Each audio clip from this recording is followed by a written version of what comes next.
Shalom. This week we have a double Torah portion.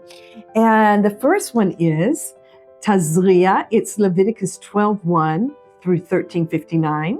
And the Haftarah that goes with that is 2 Kings 4:42 through 5:19. The second portion is Metsora. It's Leviticus 14:1 through 15:33. And the Haftarah with that is 2 Kings 7:3 through 20. The way that they get the names for these Torah portions is usually from the first few sentences that are written. And Tazriah is like that she will give birth. And so if we see in Leviticus 12, verse 1, starting in verse 1, then the Lord spoke to Moses saying, speak to the sons of Israel saying, when a woman gives birth. And we'll hear that in Hebrew, V'yadaber Adonai el Moshe le'emor, דבר אל בני ישראל לאמור, Isha ki Tazriah, when a woman gives birth. So that's how this portion got its name. This portion, it talks about the rules of uncleanliness after a birth and what needs to be done to bring forth cleanliness afterwards. It also talks about leprosy and about going to the priest and that he would check out the wound to see if it was leprous or not. I want to move on to the second portion, Metsora. And just like I was telling you with Tazriah, the reason it got its name, Metsora is a leprous person.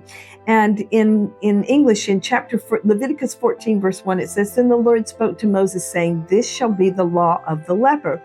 In Hebrew, it says, V'yadaber Adonai Moshe le'emor, Zot tiye Torat ha-Metsora.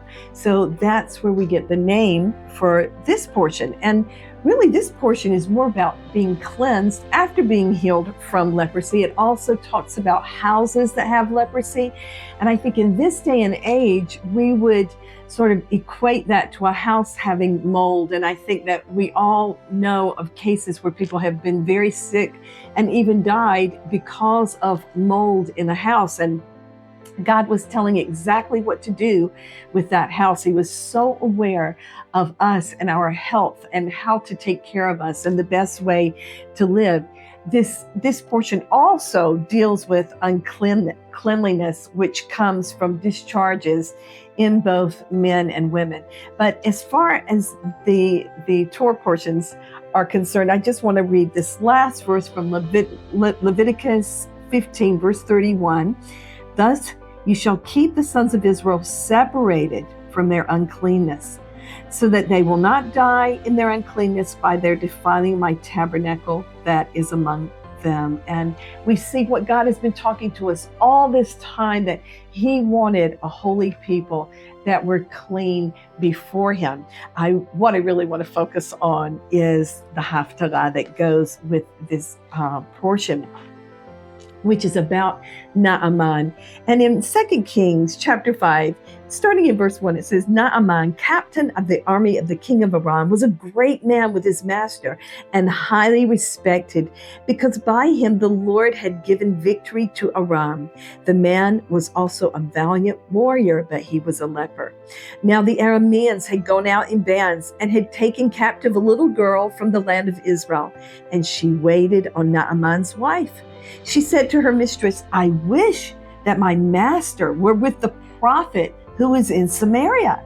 Then he would cure him of his leprosy. Naaman went in and told his master, saying, thus and thus spoke the girl who is from the land of Israel. Then the king of Aram said, go now, and I will send a letter to the king of Israel. He departed and took with him 10 talents of silver and 6,000 shekels of gold and 10 changes of clothes. He brought the letter to the king of Israel, saying, and now as this letter comes to you, behold, I have sent Naaman my servant to you, that you may cure him of his leprosy. When the king of Israel read the letter, he tore his clothes and said, am I God to kill and to make alive, that this man is sending word to me to cure a man of his leprosy? But consider now and see how he is seeking a quarrel against me. It happened when Elisha, the man of God, heard that the king of Israel had torn his clothes, that he had sent word to the king saying, "King, why have you torn your clothes? Now let him come to me, and he shall know that there is a prophet in Israel." And of course, we know the rest of this great story that Naaman went to Elisha. Elisha said, "Go and dip yourself 7 times in the Jordan River." Naaman got angry because he said, "Why should I do that? We've got better rivers than that where I come from." But those servants who were with Naaman were very wise. And they said to him, "Listen, this is a small thing that the prophet asked you to do. Why not do it? Like, what's the worst thing that can happen to you?" And then still in 1 Kings chapter 5, we end up with these beautiful words in verse 15. When he returned to the man of God with all of his company and came and stood before him, he said, "Behold now, I know that there is no God in all the earth but in Israel." And what a beautiful story.